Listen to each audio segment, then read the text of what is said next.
जिंदा होता है उसकी जय जयकार की जाती है, लेकिन जब कोई इंसान हमारे बीच नहीं होता, वीर गति को प्राप्त हो जाता है, शहीद हो जाता है, उसको अमर का नारा दिया जाता है। जब हम जोर से बोलते हैं महाराजा सूरजमल तो अमर रहे, ये शब्द बोला करो।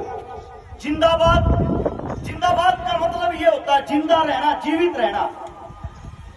अब बात आती है जिसकी मूर्ति का आज हम अनावरण कर रहे हैं, महाराजा सूरजमल साहब की, और हमारे को कहा जाता है कि आप हरियाणा से आए हो। सबसे पहले तो आप लोगों को बता दें मेरे को राजस्थान से किस लिए प्यार है।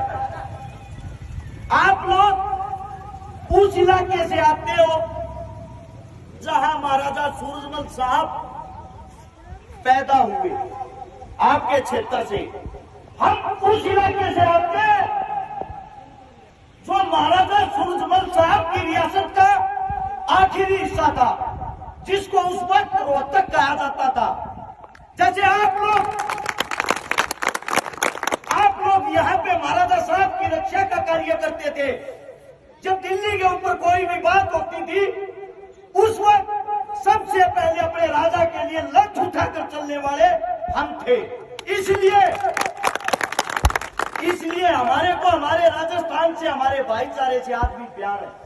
लेकिन एक बहुत बड़ी बीमारी आ गई है, इन बातों को गौर से सुनना।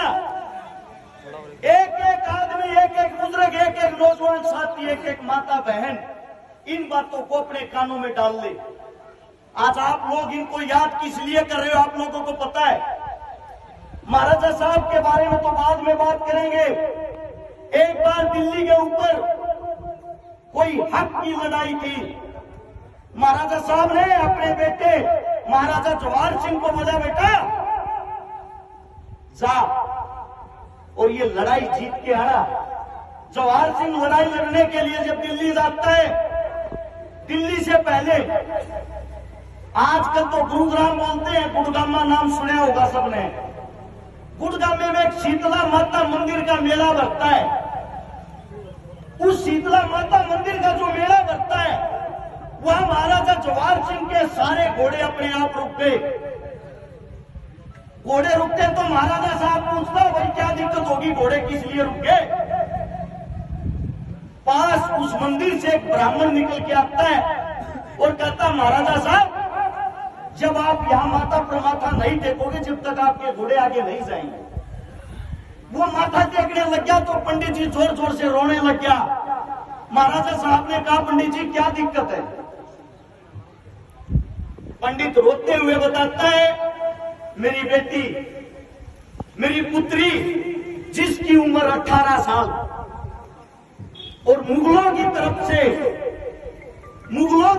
से ये बयान आया है, या तो पंडित जी 10 दिन के अंदर अपनी बेटी का निकाह हमारे साथ कर दो, वरना जबरदस्ती से पूरे गांव की बेटियों को उठा ले जाएंगे। ये बात जब जवाहर के कानों में पड़ी, जवाहर ने सोचा लड़ाई बाद में लड़ लेंगे, पहले इसको तो सुधार लेंगे। ऐसा कौन सा मुगल शासक हो गया। फरूक नगर के अंदर एक मुगल शासक, उसको सीधी चेतावनी दी, उसके घर में घुसा।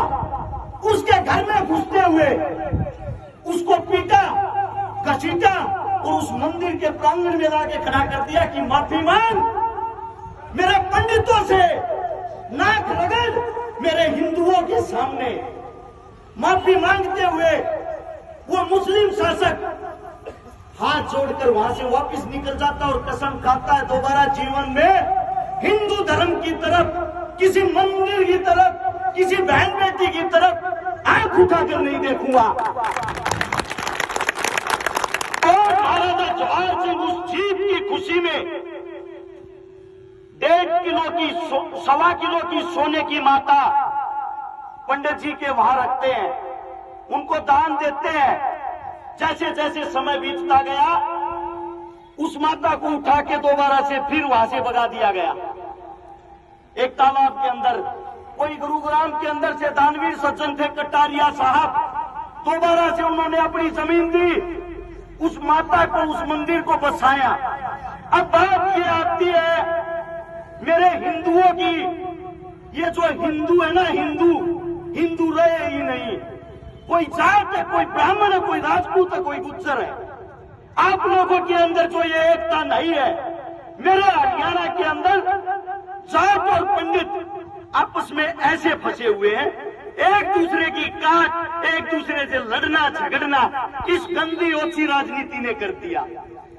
ये मैं जो आपको बातें बता रहा हूं, वो जवाहर सीधा भी चला जाता, उसको क्या जरूरत थी एक पंडित की इज्जत बचाने की?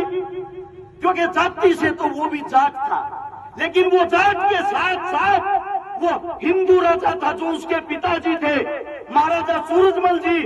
उन्होंने उसको सिखाया था, बेटा चाहे हमारी बहन बेटियों की इज्जत की बात आ जाए, चाहे हमारे धर्म की बात आ जाए, चाहे हमारी गौ माता की बात आ जाए, अगर वो अपमान आपने सह लिया, जीवन में मेरे को शक्ल मत दिखाना। वही गुण आज हमारे बेटों को, हमारे बुजुर्गों को दिखाने सिखाने की जरूरत है। आप लोग कब तक आपस में जातियों में बट के लड़ते रहोगे, झगड़ते रहोगे? अरे आज तो एक हो जाओ। मैं ये कहता हूँ, ये जो हिंद है जिसको हिंदुस्तान कहते हैं, उसकी अगर कोई सबसे बड़ी ताकत है वो आप लोग हो। जब आप लोग हिंदू बन जाओगे, मेरे हिंदुस्तान को पूरे विश्व में आगे बढ़ने से कोई नहीं रोक सकता। आप लोगों के बीच अगर मैं किसी के अंदर वही छवि, वही चीज देखता हूं जो महाराजा सूरजमल जी की नीति थी, जो महाराजा जवाहर सिंह की नीति थी। मैं एक बारी, मेरे अंकल जी बैठे नैन सिंह फौजदार, माफी चाहता हूं, मेरे पिता समान है, उनसे कहना चाहूंगा एक बार खड़े हो जाना।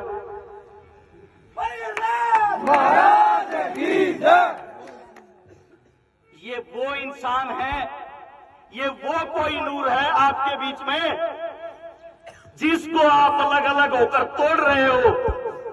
मैं ये कहता हूं, ये इंसान पिछले कम से कम 25 से 30 सालों से संघर्ष कर रहा है।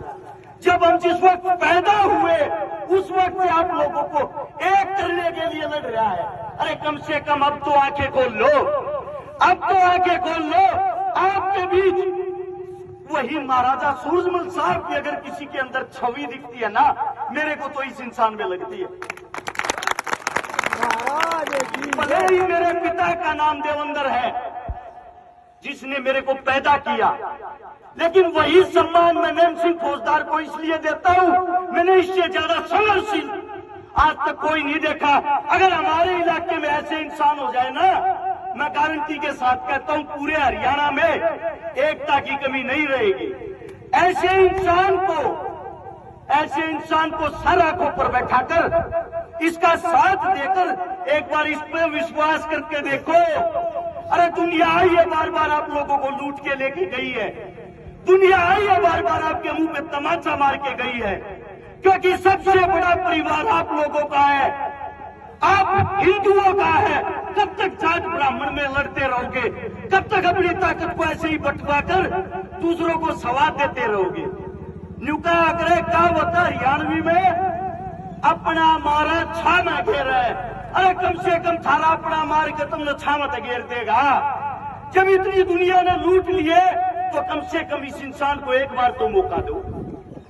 मैं इस गांव के प्रांगण में, पहलवानों का गांव है, ये पहलवानी की देन भी महाराजा साहब की थी। कम से कम मैंने जो सुनने में समझने में आया है, पहलवान से शांत, पहलवान से जिगरी कोई नहीं होता, पहलवान से ज्यादा मान सम्मान देने वाला कोई नहीं होता। इस पहलवानों के गांव में खड़े इस प्रांगण में ये कहना चाहता हूं, हाथ जोड़ के आप सबसे गुजारिश है, मैं इस इंसान के लिए इतनी दूर से आके गर्दन तक कटवाने को तैयार हूं। तो क्या आप लोगों का तो ये कहना होना चाहिए कि नैन सिंह फौजदार जी, चाहे आप लोग, नैन सिंह फौजदार जी चाहे आप अपना पसीना बहाओगे, वह आपके लिए हम अपना रक्त बहा देंगे। मेरे मुख से अगर कोई गलत शब्द निकला हो, गलत बात निकली हो, आपका बच्चा, आपका बेटा हूं, आपके चरणों में माफी मांगता हूं। और एक जोरदार महाराजा सूरजमल जी के नाम का जयकारा देखते हैं आप लोगों में कितनी ताकत है। मैं बोलूंगा महाराजा सूरजमल, आप बोलोगे अमर रहे।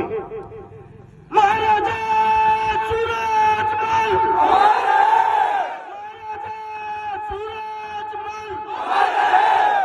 धन्यवाद। राम राम, जय हिंद।